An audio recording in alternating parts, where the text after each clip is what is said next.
You asked us for details after we told you the Georgia Ethics Commission was investigating former gubernatorial candidate Stacey Abrams. Now we have the documents for the complaints under investigation, along with the complaints that were dismissed against her rival, Governor Brian Kemp. 11 Live's Doug Richards explains why Kemp's case has already been cleared, while Abrams's is just getting underway. Doug.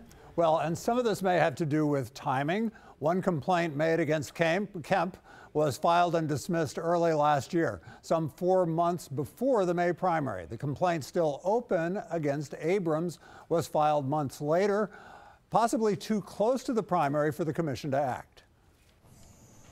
Early in his campaign for governor, Brian Kemp collected lots of campaign contributions.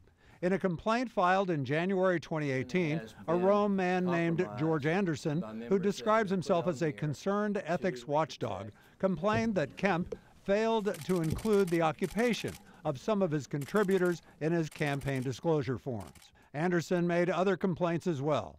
But in large red letters, the Ethics Commission rejected Anderson's complaint a few days later, saying Kemp's disclosure was 98% compliant, which is sufficient under the law.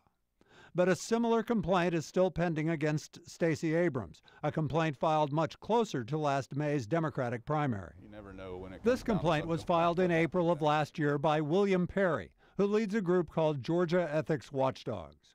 In it, Perry shows lists of reimbursements from Abrams' campaign account, disclosed by Abrams as the law requires. One for $13,000, one for over $11,000, another for nearly $9,000, and there are others.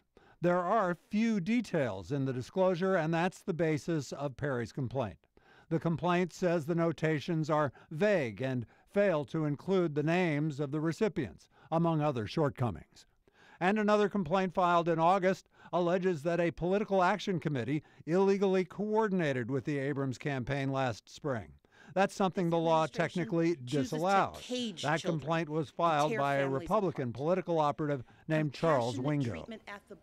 The Ethics Commission has a rule against acting on ethics complaints within 90 days of a primary or election so as not to influence the election. So the Abrams complaint sat last spring, and then the Ethics Commission's previous director got into hot water, possibly further stalling the complaint.